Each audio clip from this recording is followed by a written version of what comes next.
Hello everyone, it's me, the Cannabis Reviewer. Wanted to show you how I'm putting together these cables.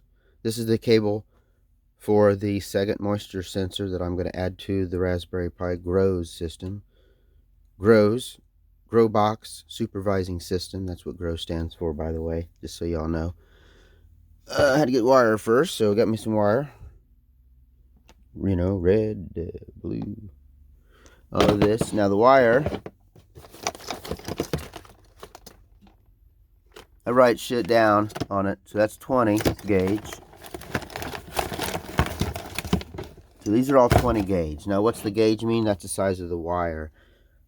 It's kind of weird how it works. The larger the number of gauge, the smaller the wire is.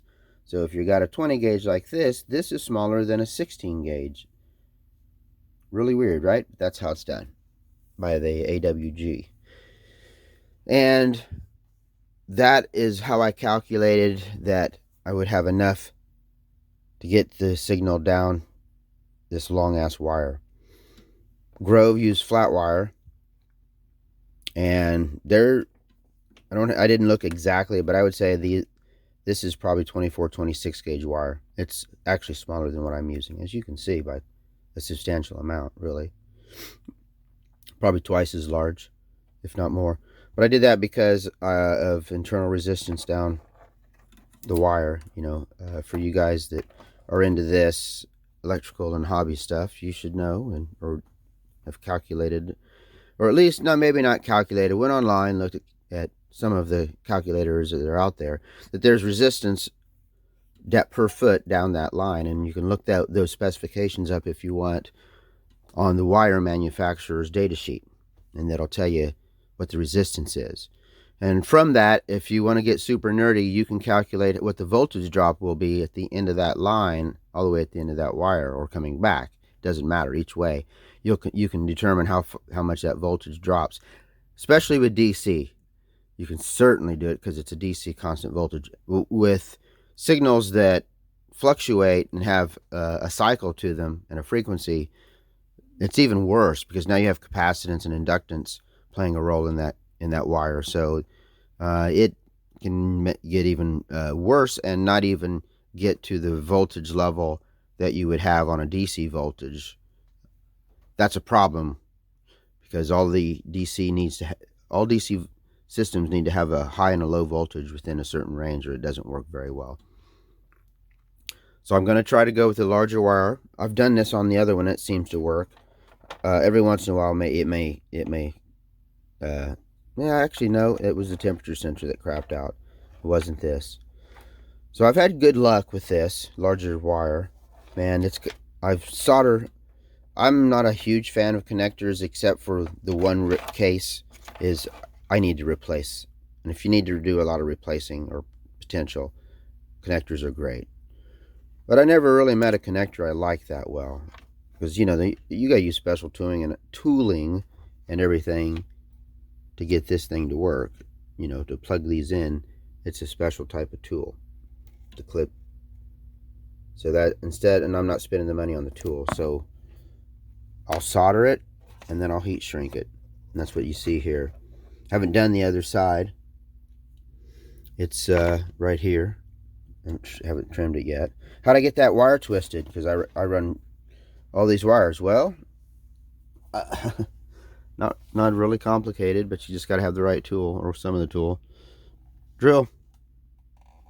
Slowly twist it up, put them all together, put them in the drill, put them in the end of it says it, believe it or not, it's not a vice clamp like it looks. It's a rosin press, but it worked just fine today for what I needed.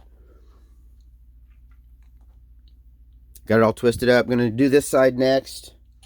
And what I did was I bought some of these Grove cables. Sorry about moving around so crazy. I'm grabbing shit. I brought some of these longer Grove cables, and then I cut them off, and then I use each end. So I'll have to pull these back. This thing's not focusing worth a damn. Pull these back, strip them, both sides. There's my heat shrink tubing that I'm using. Slide that on first before you hook them together. Solder, slide the tubing on. Heat it up with my handy dandy hot air gun. I think I got that at really like Harbor Freight, cheap shit. But it works. I don't need nothing special. I may come back later once I get a little bit farther along, but just wanted everyone to see the process of how I'm putting this together. First will be the temperature sensor, and second will be the moisture sensor. I'll do it in 2 stages. I'll probably make the cable connections all the way. That's why I'm making them. I'll make the cable connections, but I probably won't put the sensor on yet because until I get the code written and swapped out. Anyway, I'll be back, show you some more stuff, and see what you like. If you like what I'm doing, just keep following me. Please subscribe. It'd be cool. This is a cannabis reviewer. And yes, I'm medicated. So it'll sound a little shitty. It's all cool. We're a community. It doesn't have to be perfect. Hope you learn from what I do. Take care. This is a cannabis reviewer. I'll be right back with another section. Alright, we're back. I wanted to show you this other side and how I'm doing it. Cut the wires, pull the wires back. This thing don't really zoom in too well, it looks like. Let me see if I can do it this way instead. So yeah, there's the wires, stripped them back, twisted them. Basically simple stuff. And then this wire here, as you see, it's definitely smaller. Look at the comparison of that. It's definitely smaller. So we're going to basically add this to it. Put it on here.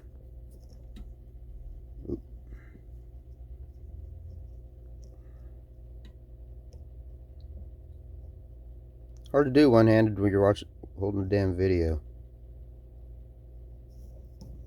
Anyway, so you put that on, twist up the wire on there, solder her down, slide that back on, and throw the heat on it. I'm going to do that, hook it back up, show you the final product, and then we'll go to the next step. So there's the cord put together. Maybe a little ugly, but it's definitely functional. I put these little wire ties on there just to try to keep the twist from undoing itself. Provide a little structural support there. If it gets too bad, I'll throw one on the other side too, but it looks like it's holding fairly well for what I need to do. So the next step now will be to plug in the BME280 sensor. Write code first, but I can plug it in, get the code working. Hopefully it works well with the I2C and it's not too long of a cable, because I wanted to get down into the bottom of the box where the plants are at. That's the new goal as well. The other cable would stop around halfway there, and this one I want to get all the way down to where the plants are actually at, so I get a better understanding of the environment where they're at. So that's the next step. I'll come back. We're going to do this in stages, I guess. And the next step will be the code, and then plugging it in, hooking it up, and hopefully it works.